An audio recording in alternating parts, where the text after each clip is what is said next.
kasih rekan-rekan media semuanya. Barusan kami selesai pelantikan dari Pak Bobi Nasution.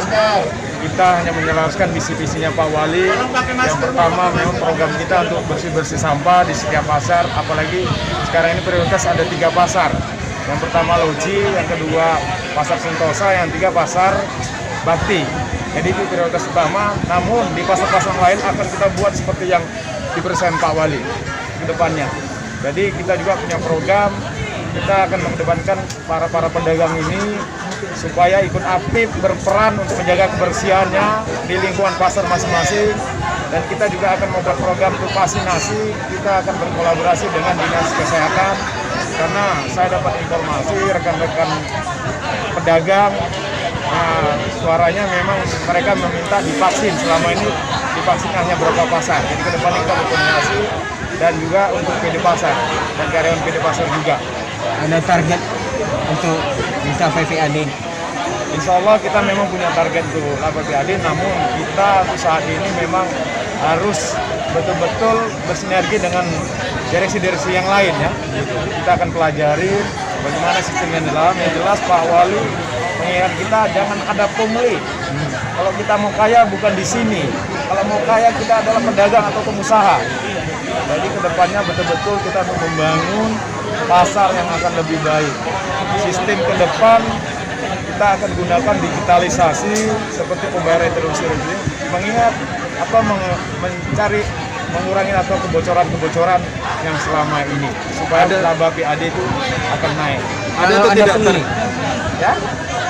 Tadi Pak Luhut bilang jangan sampai ada pungli. Kalau ada tindakannya, kita tetap harus berkoordinasi, terutama di internal dulu internal dulu harus kita sterilkan ataupun kita berkolaborasi dengan pimpinan sampai karyawan, jangan ada celah untuk pungli. Kalau ada pungli, kita akan buat sanksi mereka ya. Dan untuk keamanan, kita selalu nanti kita berkoordinasi dengan pihak berwajib untuk supaya pedagang-pedagang ataupun konsumen itu datang nyaman ke pasar. Bang, untuk penataan pengalaman kaki 5 rencananya ke depan apa, Bang? Insya Allah sesuai dengan arahan Pak Wali, zona kaki 5 itu memang akan dibuat. Kita ikut atau sistem dan itu kan belum di RDP ya, ke DPRD, tapi kita ikut menjunjung itu. udah. Bang, satu lagi Bang, ada nggak target PAD yang ditetapkan untuk kita dalam 1 tahun ke depan ini? Pasti target itu ada, namun kita harus pelajarin dulu ya Bang, kita juga belum tahu berapa dari pedagang. Kita akan cek di lapangan tentang kita harus mendata berapa sebenarnya pedagang yang ada selama ini. Kita kan tidak tahu selama ini, kan kita harus data dulu baru kita bisa menekan angka-angka itu. Menurut Abang berpengaruh nggak nanti perda zonasi PKL itu terhadap peningkatan PAD di PD Pasar ini sendiri? Otomatis pasti pengaruh.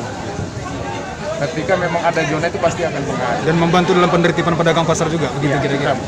kita selalu nanti berkoordinasi atau berkolaborasi dengan pihak-pihak terkait.